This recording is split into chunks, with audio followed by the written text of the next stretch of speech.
Sale, vamos por la primera emergencia. Nos indican que es un enfermo. La intervención, en primera instancia, consiste en dar los primeros auxilios psicológicos y restablecer el enfrentamiento inmediato ante la crisis que se está viviendo. Es decir, es la intervención psicológica en el momento de crisis, entendiéndose como una ayuda breve e inmediata de apoyo a la persona para restablecer su estabilidad personal a nivel emocional, físico, cognitivo y conductual. Estos primeros auxilios psicológicos proporcionan apoyo, reducen el peligro, brindan herramientas de afrontamiento y conectan a la persona en crisis con los recursos de ayuda. La meta de los primeros auxilios psicológicos es restablecer el enfrentamiento inmediato, ya que la persona se siente incapaz de enfrentar lo que está viviendo, debido a un colapso en sus habilidades de afrontamiento. Así pues, de esta manera, hemos preparado la siguiente entrevista para ustedes. Esperemos que sea de su agrado. Muy bien. ¿Me puede indicar cuál es su nombre y su profesión? Bueno, mi nombre es Elsa Noemí Escobar Cornejo y mi profesión es paramédico. Muy bien. En la actualidad, ¿cuáles son las actividades que realiza? Bueno, en la actualidad estoy en Cruz Roja Zapotlanejo, ahí el cual soy voluntariado. Y posteriormente también tengo guardias particulares como enfermera. Muy bien. Antes de que sucediera toda esta contingencia, ¿ha notado cambios en cuanto al tipo de atención que tenía que prestar? Sí, por supuesto. Han habido cambios respectivos hacia los pacientes y los probables pacientes con COVID. Ok. ¿Qué fue lo que la motivó a trabajar en esta área específica de la salud? Bueno, el mayor motivo que tuve fue mi familia. Ellos me impulsaron a continuar mi carrera y también el hecho de ayudar a las personas, esa es otra motivación para mí. El poder ayudar a los demás, eso es un motivo. Ok, cuando estamos hablando de ayudar a los demás, el hecho de ser de primera instancia, de ser la primera persona que los atiende, ¿qué es lo que la hace sentir al respecto? Híjole, pues se siente una gran responsabilidad, porque inmediatamente, antes de que yo fuera paramédico, yo creía que eran héroes, pero en realidad es una gran responsabilidad salvar una vida. No es fácil y sobre todo no es un juego. Entonces, la verdad es que cuando ya estás dentro del ramo, ves la satisfacción que te da el poder apoyar a alguien que necesita ayuda, ya sea en un accidente o en algún tipo de otra emergencia, y pues es reconfortante. Ok. Para poder trabajar en esta institución, ¿cuál fue la formación que tuvo que llevar a cabo? Pues mira, para poder trabajar ahí tienes que pasar por escuela. Obviamente son 2 años y medio en lo que tú pasas, estudias teoría y práctica al mismo tiempo, porque eres al principio un primer respondiente y posteriormente, ya que estás adecuado para todo, te haces un paramédico. Vamos a hablar un poco en cuanto a la capacitación que puede llegar a tener, sobre todo cuando quiere atender a una persona en un estado de crisis, entendiendo como estado de crisis quizá una persona que haya tenido un accidente, un intento de suicidio. ¿Cuál es el tipo de capacitación que tiene para poder atender a una persona de en este caso? Bueno, a nosotros nos capacitan constantemente y esa es precisamente, se toma una capacitación a una emergencia psicológica que tú le puedes dar a un paciente, ya sea el que está dentro del accidente y los que están fuera. ¿Por qué? Porque no únicamente conlleva a la persona accidentada, sino los que están alrededor de la persona y sobre todo si son familiares. La capacitación que tienes ahí son con personas que han sufrido un accidente y ellos te platican la historia de cómo tú tienes que tratar a la persona, y en este caso, en una emergencia psicológica, a nosotros siempre se nos ha aclarado que nosotros no podemos decir la palabra todo va a estar bien, porque eso es como darle una falsa esperanza al paciente o al familiar del paciente. Tenemos que tener mucha cautela y mucha calma para poder tratar a este tipo de personas, porque algunos se ponen combativos y el hecho de que se pongan combativos pues te genera violencia. Entonces tienes que tener táctica para poder hacerlo. Y sí, evidentemente a nosotros nos capacitan teórica y prácticamente para este tipo de cosas. Sobre todo, por ejemplo, cuando hay una violación, tengo que pedirle permiso a la persona si puedo acercarme, porque obviamente la persona acaba de ser agredida. No puedo llegar con la persona y decirle, oye, soy paramédico, vengo a ayudarte. No, tengo que pedirle permiso a la persona y decirle, mi nombre es Noemí, soy paramédico de Cruz Rojas, ¿puedo acercarme contigo? Conforme la paciente o la persona vaya avanzando en esta situación, entonces nosotros podemos accesar a ella. Si el paciente no te lo permite, nosotros no podemos accesar a la persona. Ok. En cuanto a la base teórica, ¿cuáles son los fundamentos que utilizan al momento de trabajar? Bueno, existen varios protocolos. El primero que yo recuerdo es cuando tú te acercas hacia una persona, tienes que ver tu zona, que sea segura, obviamente que sea para ti, que sea para los demás, que la persona donde te vayas a acercar no tenga con qué agredirte, no tenga con qué agredirse, autoagredirse a otra persona, o si fuese en caso de un accidente, esta es la zona segura, te acercas y comienzas a auxiliar a la persona. Claro, si la persona está inconsciente, automáticamente tú entras para poder auxiliarla. En la cuestión de lo que son los principios generales para hacer una intervención a rasgo muy general, ¿cuáles serían estos puntos que son claves para poder realizar este tipo de intervenciones? Los puntos claves para poder realizar una intervención es, como ya te lo comento, tenemos protocolos. Primero, que esté asegurada la área. Segundo, ya que esté asegurada el área, que esté seguridad pública. La seguridad pública quiere decir que haya alguien más de la policía. No puedes acercarte tú solo por ser paramédico a auxiliar. Tercera, cuando ya estás dentro de la escena, tienes que ver a tu alrededor qué pudo haber producido o qué pudo haber ocasionado que esta persona llegara a esto, o el accidente, si fuese un accidente, qué lo pudo haber derivado. En cuarta, comienzas a atender al paciente.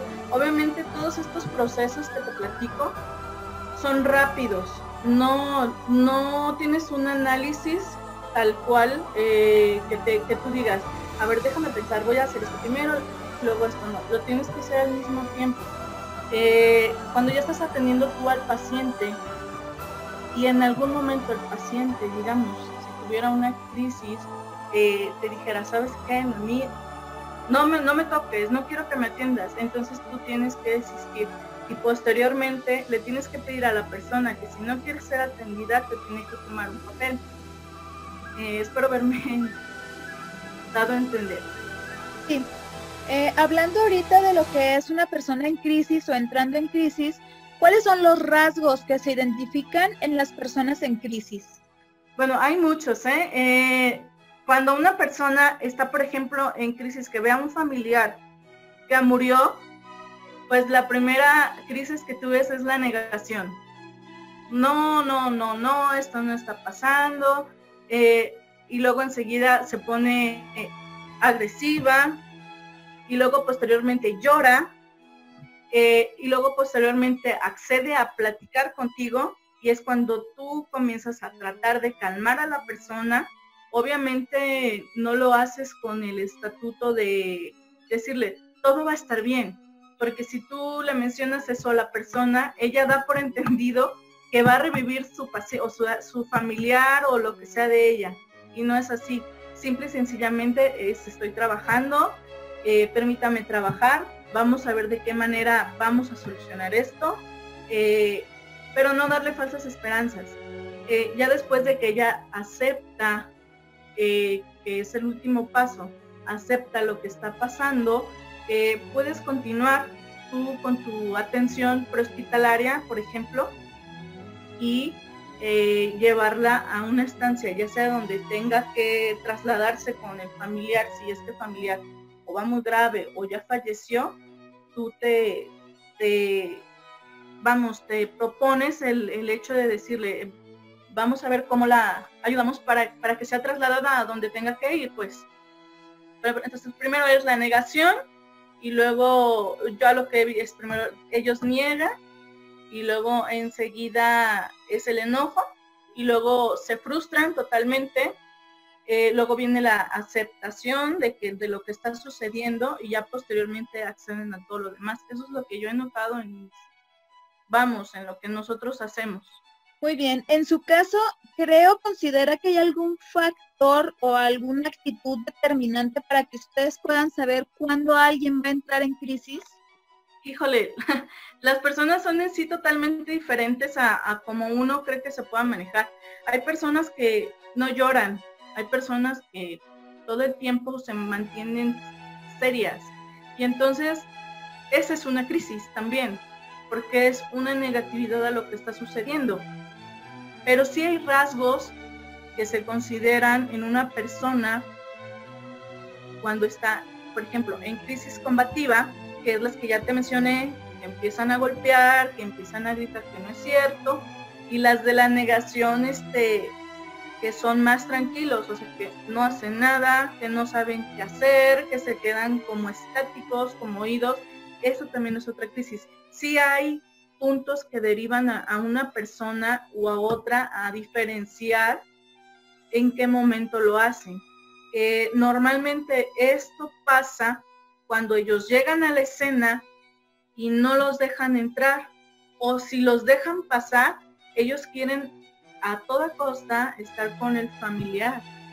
Entonces, lo que sucede es que tú tienes que lidiar, obviamente, con tu paciente y con el familiar. Perdón. Y como te platico, no, o sea, existen los rasgos característicos, a mí me han tocado de las dos partes, cuando yo volteo a ver a la persona o al familiar, o inclusive hasta el paciente, y digo, ya entró en crisis. Y es cuando te digo, o están en una etapa negativa combativa, o están muy serios y no quieren hablar absolutamente nada. Ok. Muy bien, en este caso, ¿cuál es el tipo de emergencias que más le ha tocado entender? Para poder diferenciar aquí un poco, podemos hablar de antes de que hubiera esta contingencia sanitaria y después de la contingencia sanitaria. Híjole, pues antes de la emergencia sanitaria, lo que a mí más me ha tocado son caídas y choques de moto y de automóvil. Y después de la contingencia, pues yo veo más como crisis emocionales, por el hecho de que si ya tienen como alguna sintomatología, piensan que tienen COVID, y entonces te llaman para que tú vayas y los revises, y cuando estás revisando al paciente, pues te das cuenta que en realidad no tiene nada, pues, o sea, es meramente psicosis, es psicológico, no presenta algún síntoma o algún signo en el cual tú puedas decir, es COVID. Pero antes de COVID sí eran choques automovilísticos, choques de moto, o algunos otros más, un poquito más, ahogamientos, paros cardíacos, pero ahorita se ve un poco más el hecho de que una persona crea que tiene COVID y te mandan llamar y no lo tienen. En estos casos que le ha tocado atender, ¿hay alguno que le haya afectado de manera particular? ¿A qué te refieres? ¿A los de antes o los de ahorita? A los de antes y a los de ahorita. Ok, en los de antes sí, hubo un choque automovilístico que me afectó mucho, y yo creo que duré como 3 meses. Pero en Cruz Roja obviamente nos dan ayuda psicológica, nosotros tenemos a nuestro psicólogo para poder nosotros desahogarnos porque obviamente somos seres humanos, pero ante las circunstancias siempre tienes que mostrarte firme para que el paciente te vea bien, porque si el paciente te ve bien, todo va a salir bien. Si el paciente te ve que si creas, pues no. Fue una familia que vendía cocos en La Laja y llegó una persona mayor que estaba totalmente ebrio y se accidentó contra la familia completa. Estaba papá, mamá embarazada, un niño de 8 años y una niña de 5 años. Cuando llegamos al lugar, yo me traje en ambulancia a papá con fractura de tibia y peroné y en otra ambulancia se trajeron a mamá, pero en cuanto yo llegué, llegó un auto precisamente porque ya se habían venido con la niña anterior y me entregaron a la niña en brazos, casi muriéndose. Estaba en shock la niña y me dijo la persona que era su tío, me dijo, por favor sálvela, y yo sabía que él estaba en crisis. Al momento yo de ver a la niña, la metí a cubículo, el compañero que venía conmigo me ayudó a bajar al papá y obviamente las demás ambulancias llegaron con la mamá y con el otro hijo. Nos metemos a cubículo de shock y cuando tienes un cubículo tienes que gritar fuerte cubículo para que los médicos que son encargados de urgencias vayan a tu cubículo y empiecen a atender a la paciente. Cuando sucede todo esto, veo reflejado en la niña de 5 años, entonces yo tengo 3 niños, y veo reflejado a uno de mis hijos, intentándole salvar la vida, comenzando maniobras de RCP. Duramos aproximadamente como media hora dando maniobras, y la niña no salía. Hubo un momento en el que yo perdí la noción del tiempo, y el médico me sujetó fuerte, y recuerdo que me tuvo que aventar para decirme, ya basta, se murió, o sea, ya déjala, ya está muerta, entiéndelo. Lo más difícil aquí no fue el haber pasado el trauma de la niña, sino que cuando salí del cubículo para entregar a mi paciente, que era el papá, su papá preguntó por ella y me dijo, ¿dónde está mi hija? Y le dije, el doctor viene en un momento, y le dice el estado de su hija. Llega el doctor y le comenta pues que su niña desafortunadamente perdió la vida, y el papá se agarra llorando y me sujeta de mi mandil de Cruz Roja, y me empieza a gritar que si yo sabía que si era su cumpleaños, que hoy cumplía 5 años. Estaban a punto de irse para la fiesta, que cumplía 5 años, y fue algo que hasta la fecha me duele un poco, porque ver la cara del papá era algo estremecedor. Como papá, yo creo que perder a un hijo es súper frustrante. Entonces, obviamente yo duré 3 meses en que no quería salir en ambulancia, porque me recordaba mucho el accidente y los acontecimientos de la familia, y que por culpa de una persona en estado de ebriedad se haya perdido 2 vidas, porque no únicamente murió la niña, sino también murió el bebé que iba en el vientre de la mamá. Ese fue uno anterior. El de ahorita, quizás el que más yo he sentido fue de una persona mayor que llegó a instancias de Cruz Roja a pedir porque se sentía mal. El señor traía signos y síntomas de COVID, el cual se atiende por otra parte porque tienes otro filtro en base, y le pides que si por favor se tenga que ir para el otro extremo, y el señor no podía. Entonces uno de mis compañeros me dijo, ¿qué hacemos? O sea, ¿qué hacemos? Porque es un paciente de probable COVID y no puedes acercarte. O sea, ya hay un protocolo, de lo que yo te comentaba, que ya han cambiado mucho las cosas con esto. Entonces, ya hay un protocolo en el cual te dicen que no puedes tocar al paciente, que tienes que esperarte, que tienes que llamar a una línea telefónica para que entonces vengan y lo atiendan. Pero entonces tú piensas y dices, entonces, ¿dónde está mi profesión? ¿Dónde está lo que yo firmé, lo que yo hice? Estando consciente de que es altamente contagioso, por supuesto. Posteriormente tuve yo que ponerme mi equipo para llevarlo a la zona afuera y que salieran los doctores para que lo checaran.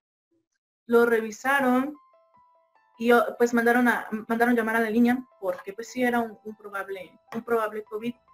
El señor se colapsó y creo que el quedarnos de manos cruzadas pues me afectó porque no va con mi profesión. Mi profesión es salvar vidas y desgraciadamente con este cochino virus, híjole, te tienen amarrada de pies y manos, no puedes hacerlo al 100% si no estás protegido. En el caso de ustedes como primeros respondientes, ¿qué es lo que suelen hacer cuando ven que la persona está más en una crisis psicológica que en una crisis física? Bueno, si el paciente está en una crisis psicológica, existe un protocolo en el cual tú tienes que tratar al paciente tal cual y tienes que creerle a tu paciente lo que él te diga. Entonces, si tu paciente dice que tú sabes que está en una crisis porque es muy significativo, signos y síntomas desde presión arterial, el toma de pulso, la oximetría, todo eso te indica que está bien. Entonces, mientras tú tengas tus signos vitales estables, descartas muchas cosas. Cuando te das cuenta que es algo de la mente, le preguntas a tu paciente tal cual, como si él lo sintiera, que en ese momento sé que sí lo siente, porque la mente es muy poderosa. Entonces, comienzas a decirle qué le pasa, qué es lo que siente, si tiene alguna enfermedad, si tiene alguna alergia. Comienzas a tratarlo y a hacer que hable. Él te va a ir contestando las preguntas conforme él pueda, porque hay pacientes que se ponen de una manera, inhalan y exhalan mucho aire muy rápido. A esto se le llama, están hiperventilándose. Entonces, tratas primero de calmar su respiración para que esto sí en verdad no afecte. ¿Cómo lo haces? Colocas el oxígeno para que la paciente se sienta más segura de que en verdad le estás dando una atención. Colocas el oxígeno y posteriormente le dices, bueno, te voy a colocar oxígeno para saber que tus pulmones estén bien, que vayas reaccionando conforme yo te vaya realizando unas preguntas y tú comienzas a hacer un sample, se le llama sample. Y dentro de ese sample empiezas a cuestionarle su vida patológica, si tiene alguna alergia, si ya comió, si ya cenó, cómo se sentía antes de haberse sentido ahí, qué actividad fue la que hizo antes. Todo eso empieza a calmar a una persona. Cuando ellos se sienten atendidos, cuando ellos se sienten que tú les tomas importancia, ellos comienzan a tranquilizarse. Obviamente tú tienes un director técnico y tienes que hablar vamos a la base y decir que es una persona en crisis, que la vas a atender ahí, en el lugar. En caso de que la persona presente signos o síntomas que tengan anomalía, lo puedes llevar, o que por ejemplo sea alguien que se ingirió pastillas o ingirió veneno para ratos, pues ya es otra cosa diferente, porque sí la tienes que llevar directamente a urgencias, a ella sí, sin duda. Pero cuando son crisis emocionales, tratas de calmar al paciente, en el lugar, en el momento, dándole una atención, que él vea que tú le pones atención, que obviamente cuando tú llamas al director, el director te va a decir, ok, colócale tal medicamento para que esa persona se tranquilice. A veces no es necesario. Muchas de las veces el paramédico no utiliza medicamentos para este tipo de emergencias, porque sabes tratar una urgencia psicológica. Entonces, cuando ya ves que el paciente comienza a tranquilizarse, comienza a calmarse, empiezas a platicar más con él de qué fue lo que le pudo haber producido esta acción. Si él te dice, por ejemplo, me tocó una vez una persona, fue una chica de 17 años, la cual me comentó a mí que cuando llegas ella tiene la hiperventilación y se le empiezan a doblar los dedos, se siente que no respira y siente que se siente mal y ayúdame. Entonces yo empecé a hacerle su sample y posteriormente empecé a preguntarle que si se había enojado, que si había comido algo que le había hecho daño, que si necesitaba ser escuchada. Yo podía escucharla, que se saliera papá y mamá, porque papá y mamá estaban ahí, y que si necesitaba hablar, yo podía escucharla. Si no necesitaba hablar, no había ningún problema, y yo le iba a administrar oxígeno y medicamentos, lo que a mí me indicara el doctor. La chica comenzó a llorar, y accedió a hablar conmigo. Y me dijo que se empezó a sentir mal, porque su mamá no la comprende, porque su papá no la comprende, todo el tiempo están trabajando, no le ponen atención. Cuando pasan ese tipo de situaciones y tú logras controlar a un paciente, puedes darle seguridad a él de que cuando requieras o cuando él requiera una atención, puede llamarte a la base y con gusto nosotros vamos a asistir. Ese en sí es el procedimiento que nosotros, o bueno, que la mayoría de nosotros hemos realizado con pacientes en crisis psicológicas, y sobre todo el hecho de darles seguridad a ellos, que lo que ellos te platican a ti, eso tú te vas a quedar con ellos, sus papás no se van a enterar, no se va a enterar la demás familia.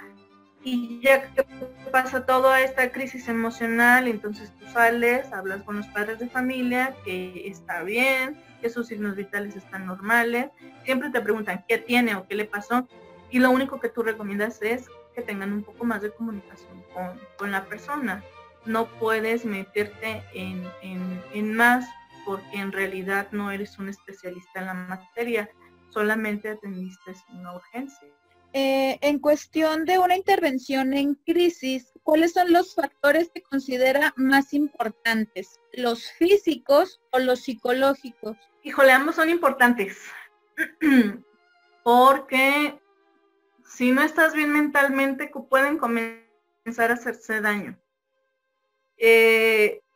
Y bueno, ahorita ya hay muchos nombres que le llaman, como por ejemplo el curting y que se drogan también o se meten sustancias que les hace más daño a su cuerpo. Si tu mente no está bien, vas a generar que tu cuerpo no lo esté. A mí me preocupa más la salud mental, que quizás pueda intervenirse rápido a que ellos puedan acceder a lastimarse, porque ya después de que se lastiman, se les hace como un hábito y es peor. Entonces, realmente, para mí, en sí, si tratas lo mental rápidamente, vas a poder evitar que ellos se produzcan alguna autolesión o que incluso lleguen a intentar matarse, pues. Ya casi para finalizar, el tipo de intervención, el tipo de intervención que se les da a niños, adolescentes y adultos, ¿es distinto? Totalmente diferente. Con un adulto, puedes tener la amplitud quizá de hablar directamente como es o las cosas que son en el momento. Con un adolescente no es igual, porque los adolescentes están en una etapa de descubrimiento en qué se siente ser adulto, a que yo dejo de ser un niño o un puberto. Es muy diferente cuando tú abordas a un adolescente. No puedes llegar a preguntarle directamente, ¿qué pasa? ¿Qué te sucede? O sea, tienes que tener un tipo de abordo más ligero que con un adulto, porque un adolescente, como apenas está descubriendo qué está haciendo en su etapa adulta y qué fue lo que hizo en la etapa de niños, le genera un conflicto interno de definición. Entonces hay algunos chicos que vuelven, cuando están en crisis, vuelven a ser niños y lloran y patalean y hacen berrinche como un niño. Pero hay otros adolescentes que te quieren tratar como si fuera un adulto, pero en realidad no están mentalmente capacitados para hacerlo. Entonces te das cuenta que tienes que ser muy ameno, como tú les hables, como tú les digas las cosas, porque pueden tomarlo contraproducente. Créeme que en urgencias nos ha pasado mucho esto. Sobre todo con chicos que consumen drogas. Tiene que ser muy ameno el que tú les tengas que hablar. Obviamente en lo que es ameno tienes que ser firme en lo que tú les digas, porque entonces pueden jugar con ideas. En el juego serías tú. Con un niño, bueno, pues con un niño es también muy diferente, porque obviamente un niño no tiene la capacidad de asimilar qué está sucediendo o qué significa qué. O sea, no le puedes decir a un niño que está en crisis, porque el niño no te va a entender, el niño no va a saber qué es eso. Pues, ¿tú quién eres? ¿De qué me hablas? Con un niño casi siempre es con juegos, casi siempre es de una manera muy tierna, muy tierna, y tienes que tener la capacidad de poder tratar a un menor, por el hecho de que a veces pueda ser contraproducente y lo pueda dañar más de lo que ya está dañado. Siempre tratarlo de una manera muy especial a un niño. Y pues con el adulto, como te comento, con ellos sí puede ser directamente hablar las cosas como es y comentarles la situación de lo que tú estás viendo, de lo que le vas a poner, de lo que vas a tratar y todo eso. Normalmente con los adolescentes siempre están los papás. Siempre están los papás, porque como son menores de edad no puedes tú tener acceso a ellos.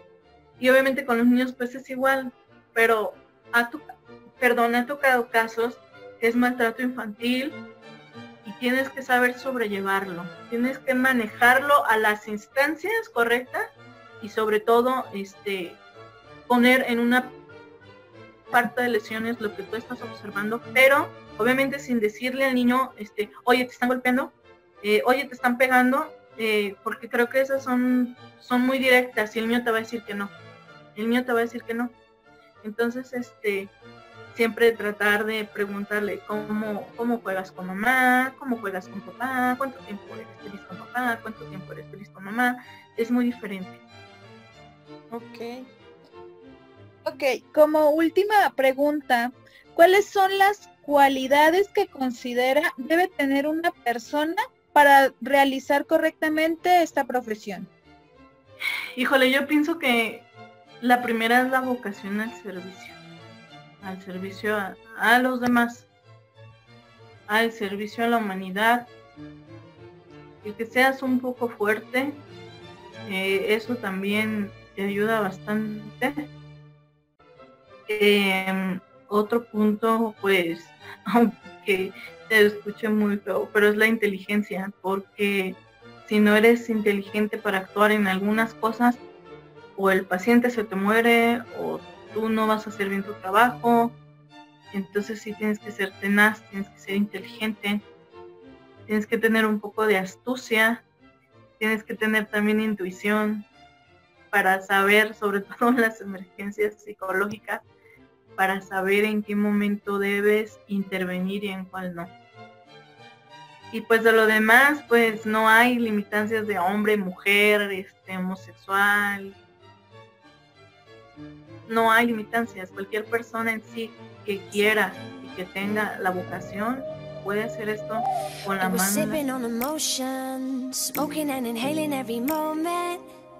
It was reckless and we owned it, yeah, yeah. We were high and we were sober. We were on and we were over. We were young and now I'm older. But I do